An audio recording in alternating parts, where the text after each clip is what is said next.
front office sports headline. Sophie Cunningham isn't sure the WNBA will exist next year. She did an interview recently. This was after the golf, or I believe during the golf. Cunningham spoke to Front Office Sports about the state of CBA negotiations, the upstart basketball league known as Project B, that's the Saudi league, and how the WNBA's increased exposure has led to more lucrative brand deals. Now, it is wild, absolutely wild. This is the headline because one, obviously, Sophie watches this channel. This is something we've been talking about for a while. I know she doesn't want to put it out there because I get it. She'd get a lot of heat, you know, having any type of contact with someone like myself. But I'm just saying, obviously, she watches. Now, there's another reason why it's kind of wild, which we're going to get into in a minute as well. If I can get my computer to work, which we're also working on. So this is fresh off an LPGA appearance on as teammate Caitlin Clark's caddy.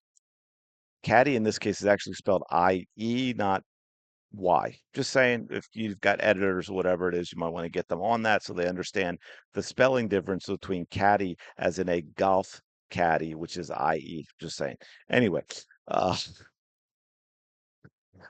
she's asked when you consider the fever and potentially returning, what is missing from that roster to make a finals run? Well, first of all, if I may answer the question, for example, Caitlin Clark, maybe the young woman who was first team all WNBA the season before, who was fourth in MVP voting the season before, who I won't even get into all the records she said. I just did a video on that. But anyway, so Sophie Cunningham says, honestly, I think the missing piece is just being healthy. I think that's the name of the game. Yeah, to be fair, obviously the other players as well, but Sophie Cunningham being one of them. But Caitlin Clark, I think that's the name of the game. And even when we weren't healthy, we were a couple calls away from making it to the finals. Yeah, no kidding. And so for us, I think just the amount of adversity that we had through what we went through this past year, I think it's setting us up. There's a lot of, pay attention to this. There's a lot of uncertainty, like you said, with CBA, with the money, if we're even going to have a league next year. And then if people want to come back, we're trying to keep our core together. But when money is waved in people's faces, you just never know. And so if we do, I think that we just have to stay healthy. We have to keep building day by day.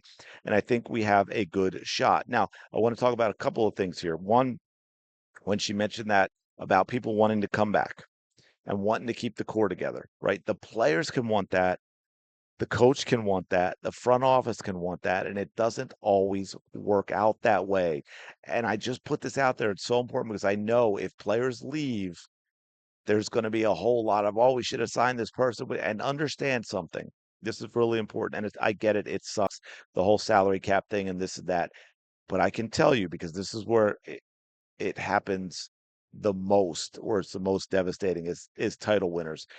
Philadelphia Eagles. I'm sure all of you have heard me talk about current Super Bowl defending champions. They lost a number of key pieces, especially defensively. They lost a number of key pieces in the offseason. Why? It's not because they didn't want those players. It's not because they didn't value them or they wanted to give them good money. It's because the reality of the situation with a salary cap, you can't pay everyone. And when you win, and then guys on that team that played key roles are free agents, there's going to be somebody in the league that is going to pay them more than you can pay them. And then they have to weigh, hey, you know what? Going elsewhere, getting another opportunity. I already won a Super Bowl here. Now I can go somewhere else, get more money. Maybe I have a bigger role, that type of thing. That can be hard to compete with. So there can be a lot of changes, regardless of whether the players say they want to come back, whether the team wants them to come back. It may not be realistic for them to pay them everything that they could get elsewhere. Good example of that, Lexi Hall. And the reason I say she's a good example because she's restricted. She is not an unrestricted free agent.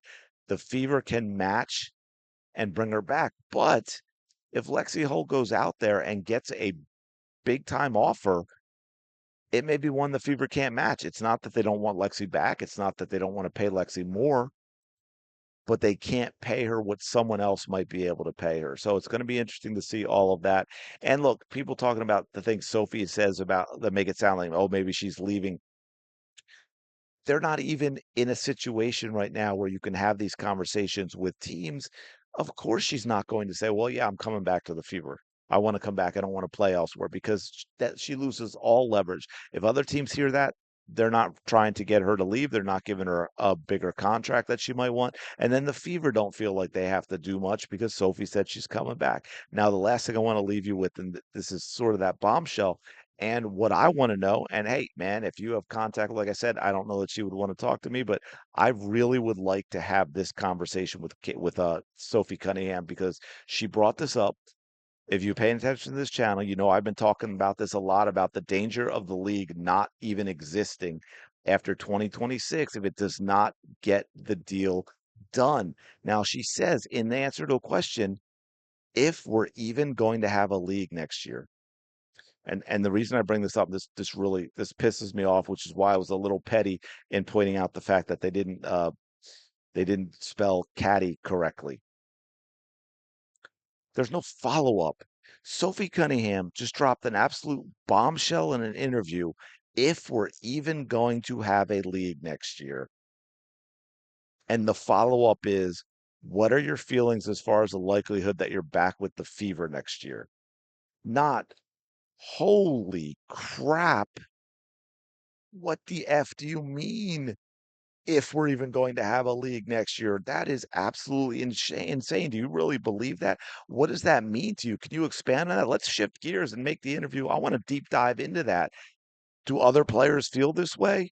What is it that's giving you the vibe that you would even bring up in an interview if we're going to have a league next year?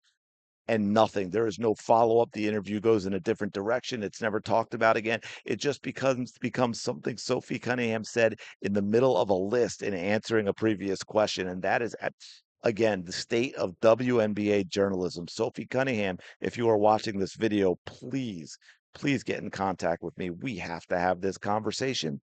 We can have it on your podcast. We can have it on mine. We can have it on both. But I want to talk about this because I want to hear your thoughts in more detail as to why you put this out there. And I want to share that with my viewers. I'm going to leave it there. Let me know your thoughts in the comments below. As always, appreciate you checking out the video. Do me a favor, smash that like button. Subscribe to the channel because I'm telling you, we are going to someday, somehow, in some way, hit 15,000. It's going to happen. By the way, I haven't even looked at what the numbers were in the Hannah Hidalgo video. I dipped the toe into the college coverage. That's the first one because I mean, come on, 16 steals. The lady had 16 steals. But I'm afraid to look and it's going to say like 137 views or something like that. But anyway, do me a favor, smash the like button, subscribe to the channel, help us keep growing. Let me know your thoughts on all this in the comments below, and I will talk to you later.